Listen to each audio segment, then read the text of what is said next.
Here we are. Hello, I'm Scott Wilkins with Backstage View. We are sitting here with the great Tim O'Brien. Thanks, Tim, for sitting down with me. I really appreciate it. And let's just get into a couple of questions I'll ask you. We'll talk a little and then talk about your new projects coming up. And first thing I wanted to ask you is, I remember you were doing some work with Mark Knopfler. Yeah, that's been a while back. Yeah, how'd that come about, and what was it all about? Well, I'm good pals with a guy named John McCusker, and John signed on to be in Mark's band several years ago. I mean, this is probably 10 years ago.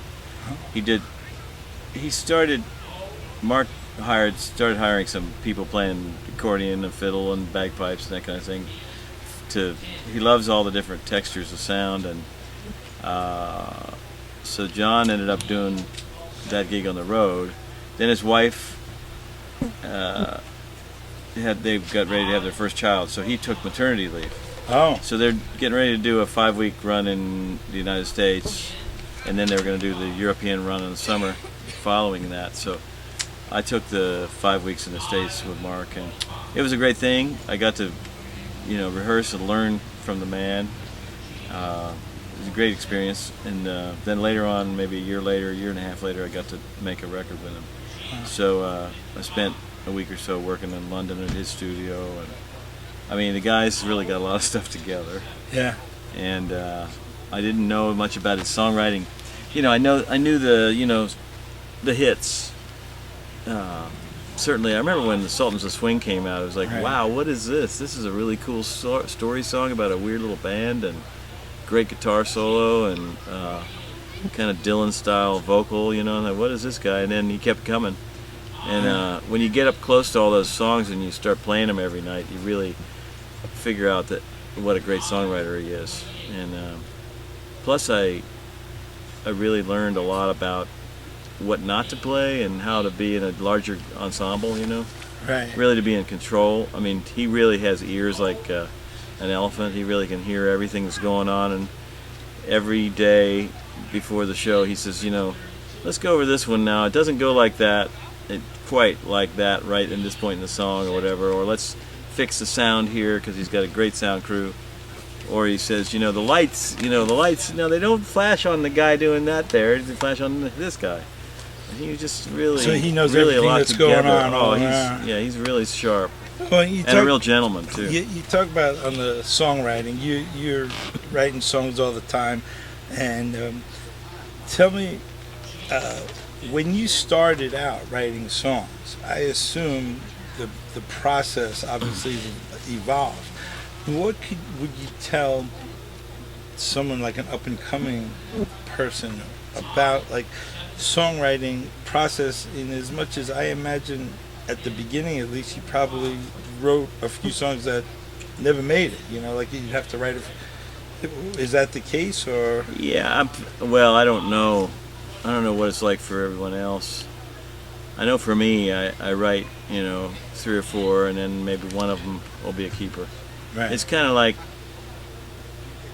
you just kind of keep working at it, and I think I get more consistent all the time.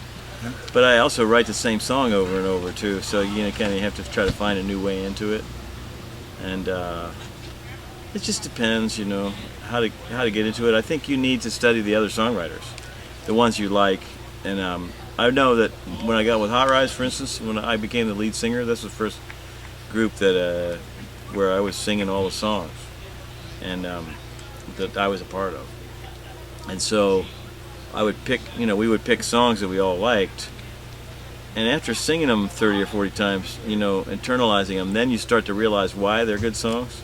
Like why this Hank Williams song is so cool, and why this, this Bob Dylan song is so great. You start to learn the qualities of them that you hadn't really noticed, or they're just there, and you like it, but you start defining those things, and then you start trying to imitate those. I mean, that's where you start, I'd say, imitating people. Yeah. And then you kind of maybe find your own voice eventually. Are you writing songs naturally, or are you writing songs when you need to because it's your job to do it? Well, it's a little of each, if I don't write for a while, I get kind of itchy and kind of grumpy about it. I go, geez, because I'm thinking about stuff. I'm thinking about the subject matter for songs all the time. But if I don't start putting them out, you know, it's kind of like being constipated. You just need to keep the stuff flowing. If you take too much in and you don't let it out, it's bad. Because like I'm walking down the road, you know, we went out on the water with a friend just now here by Thomas Point Beach in his boat, and you know, I'm looking around, looking at all these beautiful homes, or just looking at the birds, or you know, just thinking about what went on here. Maybe I'm on input. Right. I'm on input all the time. Right. So you're thinking about that. You know, you're reading the newspaper about Donald Trump and Bernie Sanders and their hair, and you start, you know, you input that stuff, and then sooner or later maybe it comes into a song.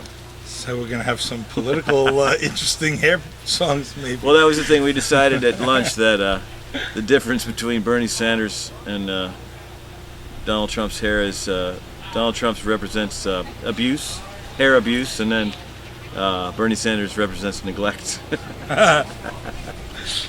So I don't know. It doesn't mean anything. Well, when you're writing songs, is it always on a different instrument, or like is it just whatever you got going on? Or? You know, it helps to learn to try a new instrument, or like when I very first started writing anything. You know, I was starting to play the guitar when I was 12 and 13, and I learned how to play some stuff, and then I noticed Joni Mitchell tune her guitar funny. Yeah. So I started tuning my guitar different, and I went, you know, just messing around with it, and I found like really simple things became really interesting again. So that's what like playing the piano. I don't know how it works, so that helps find a new way into the same stuff, because there's not the same, you know, the musical forms, you kind of study them, and then you're kind of always going to be repeating, but you have to get into it some way, or find it, you know, an interest in it, and find something you just clicks.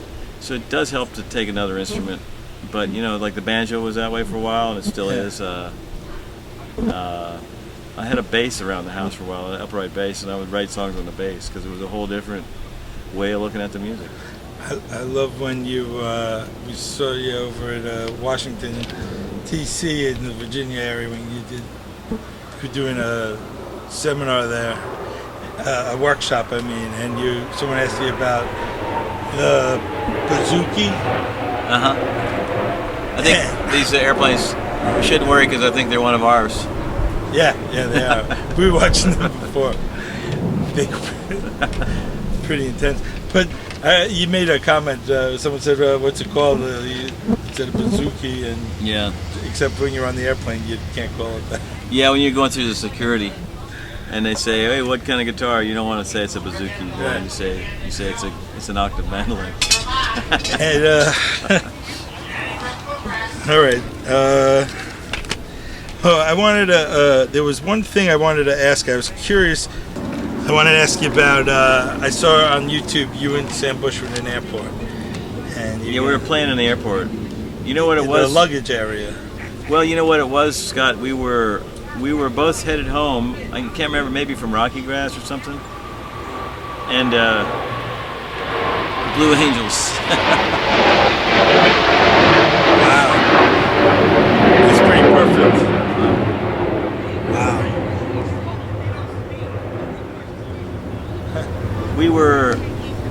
We were headed home from Denver. I think from Rocky Grass, or what? Actually, it might have been some. David Grisman was there too, and his son. They had been playing some other gigs, and a whole bunch of people were waiting in the gate area to get on the plane. And I think we actually, those of us that were going to Nashville, got on the plane, and then they said, "There's a tornado warning. You need to leave the plane." And we got off the plane, and they took us downstairs, 2 floors down, to this bunker. Oh, wow. I never knew there was such a thing, but there's a tornado shelter down there. Oh. So we're all down there, and you know, there's several plane loads where the people just hanging out there.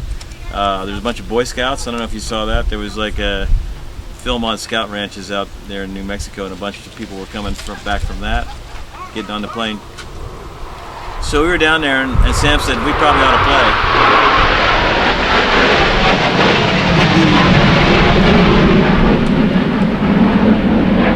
Well, on a good note, we know we're being protected very well right now.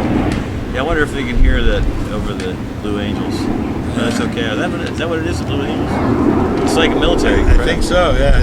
Yeah, we were talking, we thought maybe there's a show going on or something. Now, in a case like that, when you start jamming, is it like, I mean, it's just like you pull out a song you both happen to know? I mean, it sounds like you were practicing it like for 50 years. Well, you know, Sam, I came up with Sam, you know, he was my hero, you know. Around 1970, I started playing bluegrass guitar maybe a few years before, studying Doc Watson stuff, and I got my first mandolin, and Newgrass Revival was really happening around 1971. And, you know, I just kind of studied him and David Grisman and those guys. So, yeah, I mean, we've hung together a good bit, too, now over the years. You know, in 1975, that was the first time I played the Telluride Bluegrass Festival, and that was the year Sam and Newgrass Revival came the first time.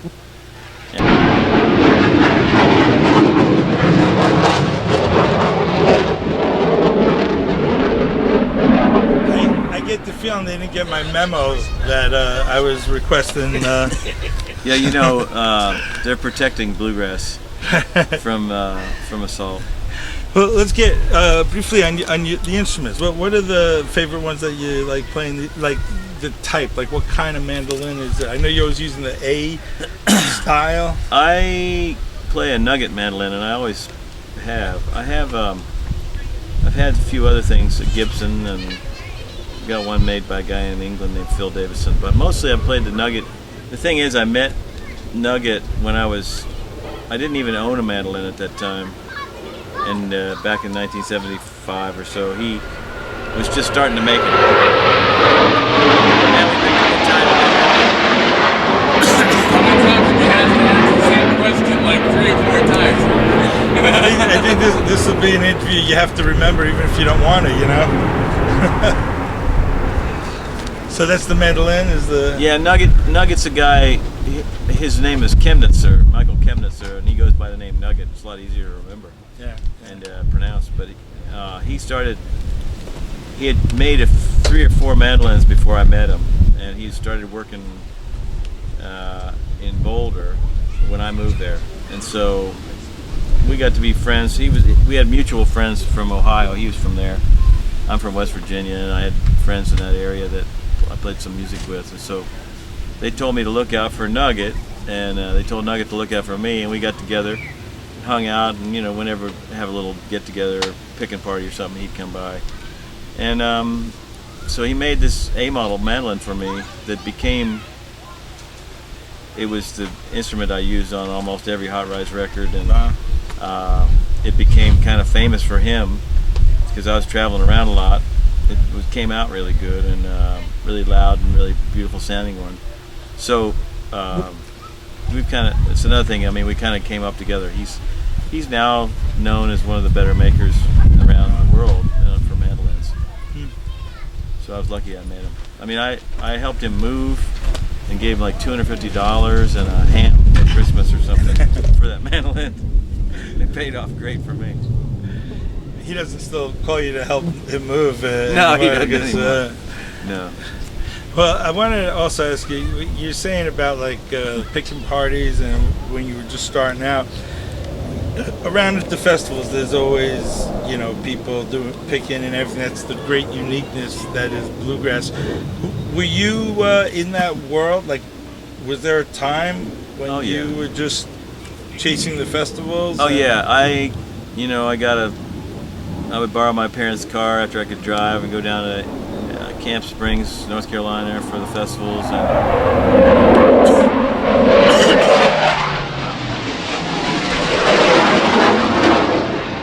Did they have airplanes in Camp Springs like this?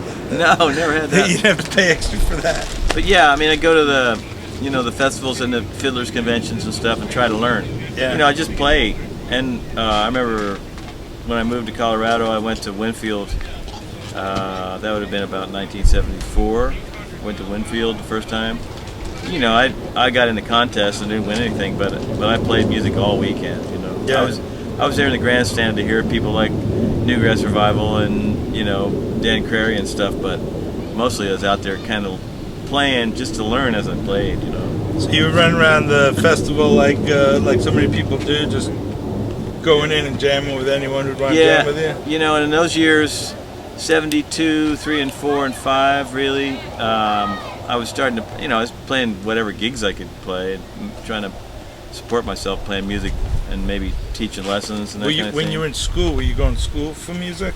I went to college for a year up here in Maine, actually, but I never really, it didn't take. I was playing guitar all the time. Right. So I left school and I eventually moved out to Colorado, and it was just about learning and, those years, 72 to 75, I met so many people that I still hang out with, including the guys in Hot Rise. Right. A bunch of people. What brought on the wait for the plane here to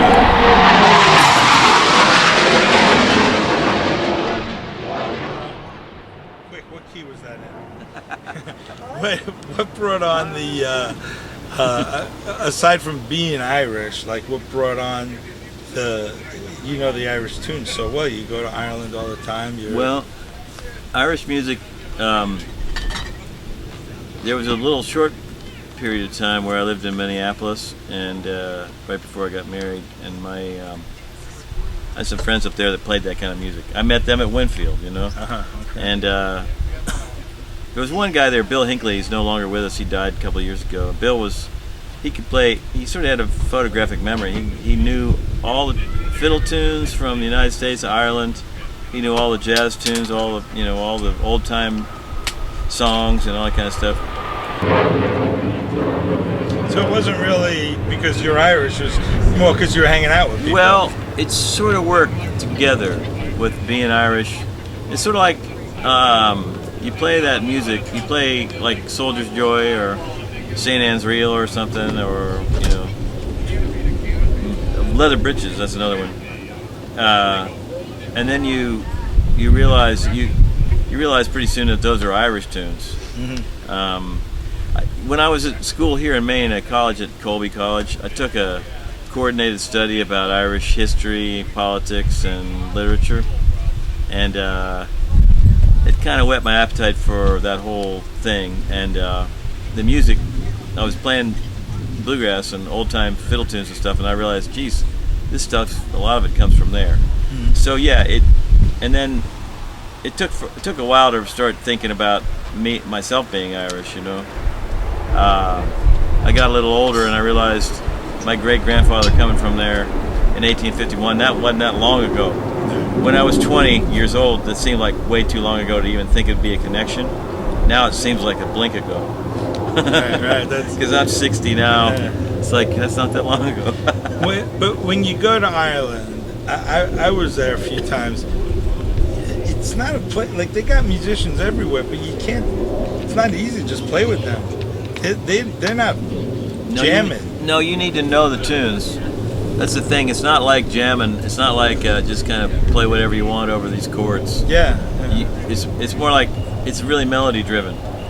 That always really struck me when I first went there. When I would play something, people would not play along because they didn't know it. Right.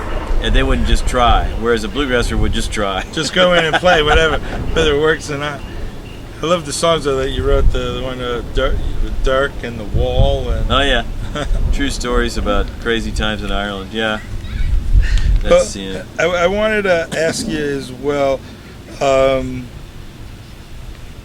What are some practice techniques like for musicians that want to learn? Is there anything that you do to just like regularly, or you're just at a point now where you've done it all? I mean, you still got to move the fingers and stretch them. I spent a lot of years woodshedding, studying, repertoire, but also sort of techniques of learning scales and chords and playing in good time, practicing with a metronome and all that kind of stuff. I mean, I had a great teacher in Denver named Dale Bruning, and that was his thing.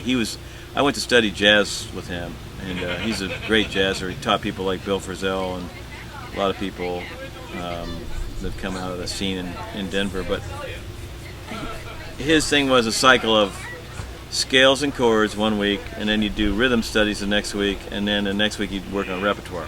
So you're applying those first two things to the repertoire, and just keep going through that cycle. So see, I work on sort of technical things. There was years where I'd spend 2 or 3 hours a day working on that stuff. Mm-hmm. And nowadays I'm busy doing stuff on the phone, getting gigs, trying to, business stuff, or maybe writing. But I still have to work on the technical stuff to keep my chops up.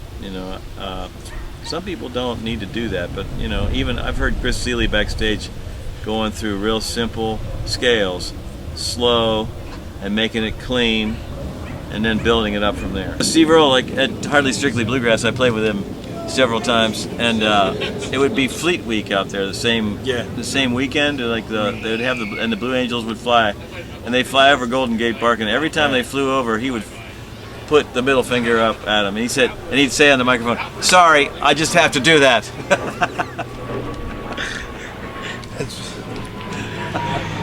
Well, I wanted to ask you as well. We focus on a lot of up-and-coming musicians, backstage view.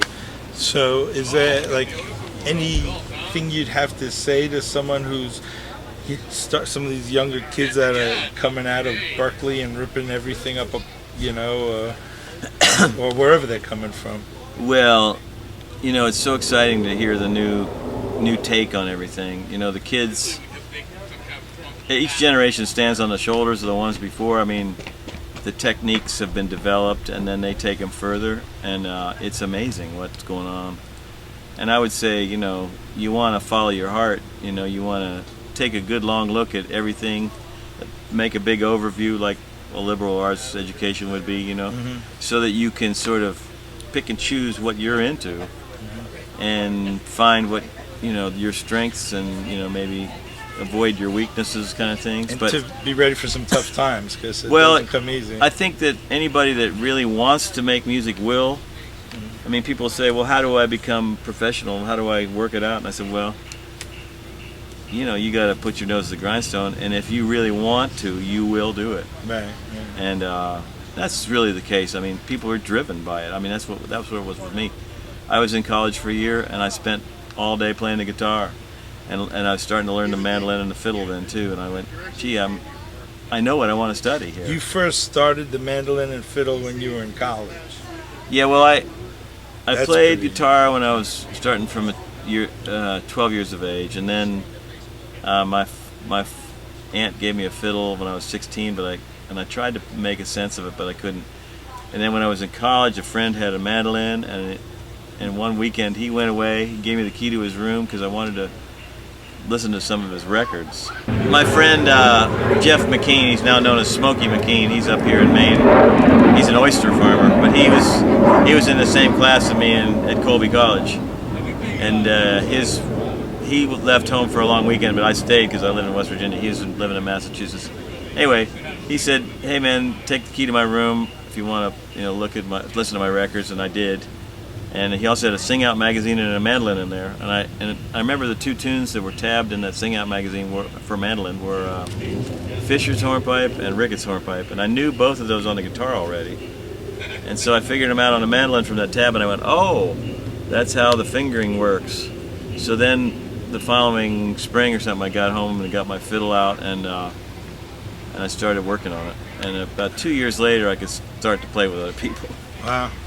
Oh, that's news to me. I thought that you would have started like in the womb or something. Yeah? No, I started on a guitar, and then about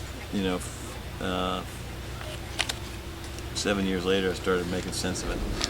How about some of the bands that are out there? Like, who are you listening to? There's so many good ones. I like the Delamay, and I like the Punch Brothers. All the standard deities. Mm-hmm. I like some of the old-time music, like I'm looking forward to hearing the Foghorns today.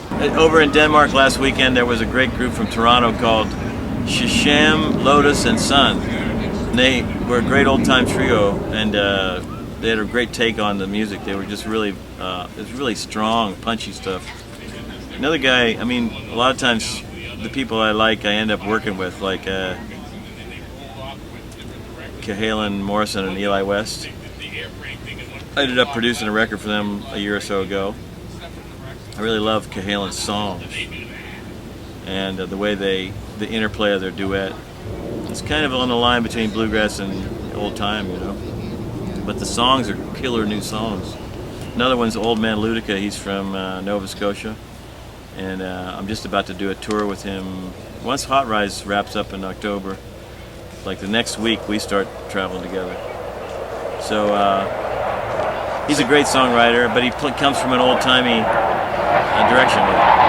So your calendar is made quite in advance, I assume. I mean, What's my calendar? Yeah. Oh yeah. You know, I'm a working musician, and I keep busy. You know, people are asking me to do stuff, and you know, it's funny. I try to be more and more selective about what I say yes to. But what happens is stuff gets better and better as it goes, so I say yes to more and more stuff. Well, on the topic of new stuff, you have a new album coming out in October. Yeah. Which has some amazing feel to it throughout. Like even whatever you're singing about, it just there seems like a positive vibe to that's what I got. It's a fun. I think the record is a lot of fun to listen to. You know, kind of light-hearted grooves. Ironically, some of the subject matter is, you know, about breaking up. You know, I That's had what's a divorce. interesting. The topic isn't upbeat, Yeah. but you get that feeling. Yeah, there's one called "I Gotta Move," you know, and it's Yeah, like I real like that light one, beat, yeah. like kind of western swing kind of thing, but it's about, you know, I gotta move, I gotta find a smaller place. Right. At the end, you kind of figure out that it's, you know, he split up with his girl, and that's Right. why he's going to move. But yeah, I mean, I don't know. There's a lot What's the of name of the new album? the new album's called Pompadour. Which is And there's a song called Pompadour, which is sort of a true story where I got up in the morning and looked in the mirror, and my hair was like a pompadour. It was like Elvis or Lefty Frizzell or something. And it didn't last long, but I ended up, you know, writing this song right away about it. It was, you know, but it's like my stuff is all over the map. It, you know, it can be really deadly serious about, you know, how to deal with death and loss of love or, you know, a war or whatever, but it could also just be about, you know, something silly like that. right.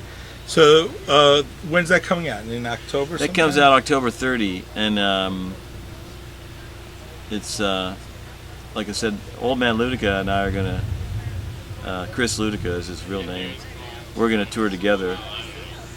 He has a new record that I produced called Domestic Eccentric.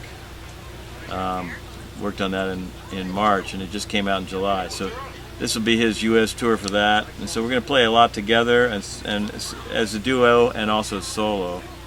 Do you do a lot of producing? Well, I'm doing more. I'd like to do more. I really love recording, and you know, the road is okay. What is a producer's job? What is it that you do as a producer? Well, you know, mostly what I do is producer job. You're just another helper, really, and hopefully you have a perspective about things that the artist doesn't. I think maybe sometimes the artist might want you to help with technical stuff, you know, make it sound better. They don't know how to do that. You know, maybe it's about hiring sidemen, and sometimes it's about picking the songs. So it's almost like you're a general contractor in a way. Yeah, you're just kind of the overview guy. Kind of doing everything, Yeah. making sure that it works out. But mostly when I get involved, usually the artist has a great sense of what they want to begin with, or I wouldn't really be able to help them. Are you playing on it with Yeah, them? I usually play on the stuff. There's some exceptions on projects, but usually I'm there to play. Like Chris Ludica's record, I played. It's pretty much a duet record. I play on pretty much every track, and it's just the two of us. And but his songs are great, and he plays clawhammer banjo, so I can play fiddle or mandolin or guitar against it, and it kind of fills it out and sing harmony. He's a great singer and really easy to sing with for me. So that's good. Cahalan and Eli, I didn't play as much, but you know, I was just trying to help them. You know, there might be a song where they're doing something fairly complicated and it's not coming together. It's not understandable, so I kind of straighten it out, help them straighten it out, maybe, or. Which you know from years and years and years of. Yeah, you learn. The studio can be kind of a freak out because when you're new at it, you're spending a bunch of money, and you're laying your, you know, it's like your baby, and you're like your little children. You don't want to let them go. Your songs, you know, you want them to be just right, but you have to at some point let them go. So the producer kind of helps them shape it without them freaking out about it. On the new Hot Rise album, the way you guys recorded that was very different from the norm, wasn't it? Yeah, well, you know, in the old days of Hot Rise, we were, you know, the technology of recording keeps evolving. You know, you think about the early days of Bluegrass and Bill Monroe and Flatt and Scruggs, pretty much recording around one mic. Phenomenal sounding stuff. They were really well rehearsed. Anyway, as time went on, it got more and more elaborate. Like by the time Hot Rise started, it was everybody in their own little room, and you're kind of listening on headphones. And if somebody makes a mistake and the other guys didn't, then the one guy can fix his thing, and the other guys don't have to. That was good. It also made the sound pristine, because you can really work on the sound of each instrument by itself. Nowadays, it's with a hard disk recording, it's real easy to fix things by just editing the whole take. Like, in other words, you got 4 or 5 people playing, one guy makes a mistake or a couple do, you can find that place in another version of that song, another take that in that same place, and just stick that in there, right, where it works. The last Hot Rise record, you know, we hadn't made a record in 25 years, so all of a sudden we were in hard disk world, and instead of going in our little separate rooms, we took off the headphones and got close in a circle like about as big as this rug, and just listened to each other with our ears and played live. And you know, that's more natural. That's where it starts usually for everybody, is you just playing around a kitchen table or something. Or on a front porch. But you just do another take. You do another take, and maybe you pick the best versions of like each verse, or there's a lot of edits in there. And what was the Solar? What did that have to do? Solar. First, the studio, it has solar. It has some solar power, I think. Yeah, it's. That was the Solar. Yeah, you know, perspective? Nick Forster's. He started the radio show E-Town, which is kind of about the environment and about community and stuff. They focus on issues of the environment. So when he finally got his own building, he fought, you know, it was a lot of fundraising, but he eventually got solar power for the place. He arranged that. So I'm not sure how much of the building is solar powered, but it's enough of it to probably power the whole studio. So he's got a really nice studio, and we got to hang out in there, and he's got an in because he started the whole thing. We could use the studio for pretty much free. Right. Just had to pay the engineer. So that, you know, when you take the time pressure away, then all of a sudden you can just kind of hang out and make music. Like if you're freaking out, it's not a good recipe for music. Which if you're worried about, you're low on cash, and you got the pressure. Yeah. Right. But you were saying before about the old days with Bill Monroe and Earl Scruggs. Did you get to play with any of those guys? Well, I got to play on stage with Bill Monroe and Earl Scruggs a couple times. Yeah, Doc Watson, really a great thrill to do that. There was one time at Rocky Grass where for some reason Sam Bush was not there, so I got his gig. You know, he would be the guy that go up there and play mandolin and fiddle with Doc. Well, he wasn't there that day, and so I got up and played with Doc on a set, and it was just a great thrill. But you know, I remember one time with Bill Monroe where he was at a festival out in California at the Strawberry Festival, and he told Byron Burnline, who was at there that weekend too. He said, "Byron, now don't tell any of the Bluegrass boys, but I want you to get all the good fiddlers, and after a such and such a song, I want you to all come up and play Uncle Pen, Sally Gooden, and a bunch of the fiddle tunes."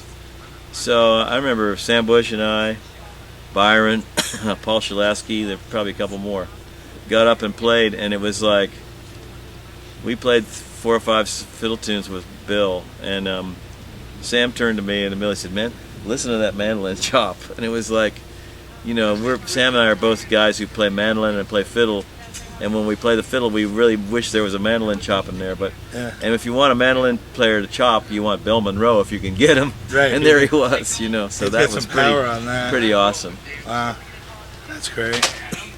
You want to play a number for us? I'll pull a mandolin out for you. Sure, I'd play.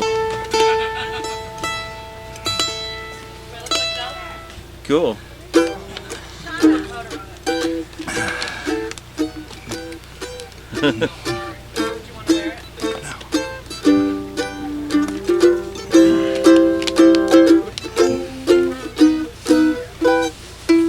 Morgan Monroe.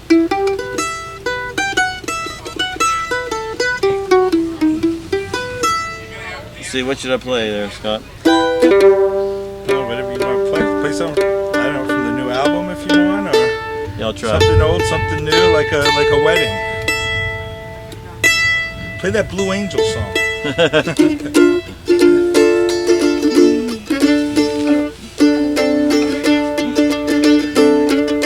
This is a Woody Guthrie song that's on there, Go Down to the Water. Go down to the water where the oil floats by. Hang your head down and cry. Write with your finger there in the sand. Mail it out with the tide. Mail it out with the high and the low. Watch the marks there in the sand.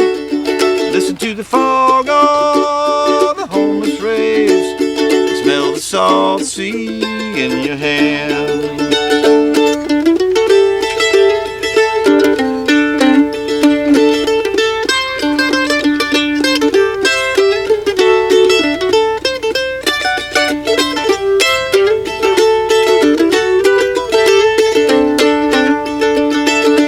Smell that sea wind, taste it on your lips. That foam that rolls over my lost ships. Write your name there once more in the sand, where the river dips and the undertow slips. Kneel down and feel there at the water's edge. Write our names there side by side. Look and listen to all those ships that toss in the fog and in the tide.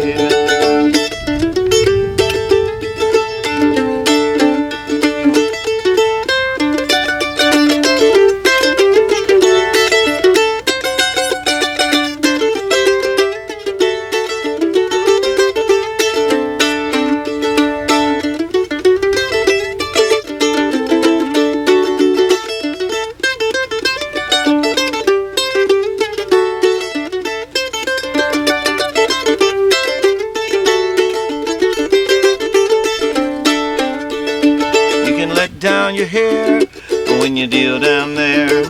Let me be the wind that pulls your hair. Let me be the man you made out of sand, and let your hands keep making him there. When nobody's looking, kiss your hand. Touch to the nose of your man in the sand. Lay down with your head there on his chest. Be nice to your man in the sand. Be nice to your man in the sand. All right. That's great. That's Billy Bragg wrote music to it, but it's a Woody Guthrie poem. It's one of those pieces that he wrote down in a notebook, and no one ever heard of music to go with it. And but the melody is from an old Irish song called "She Moves Through the Fair," and I heard a tape of Billy Bragg where he said, you know, I was trying to figure out what the music would be, and then I heard this and I realized it laid right over there. One of the funny things about all those Woody Guthrie songs, those lyrics that are in these notebooks, you can almost figure out what the music is if you study on it enough, because there's music in the words, you know. They kind of, there's a rhythm to them, and you can sort of imagine what might fit in there. They were showing at Delfest that they had asked Del to his daughter, I guess. Yeah, Nora's been on a campaign now for over 20 years doing that, I think. The archive is amazing if you get a chance to see it. They have a museum now. They sold it to the archive to an outfit in Tulsa, Oklahoma. Mm-hmm. So they have a museum and archive center there now. It's just been open a couple years since its 100th birthday. Well, Tim, I know you got to head back, but if you can, I bet everyone would love to just get a quick picture with you if they could Sure. just run by quickly. Why, sure. Thanks Thank you, a lot. Scott. Appreciate it.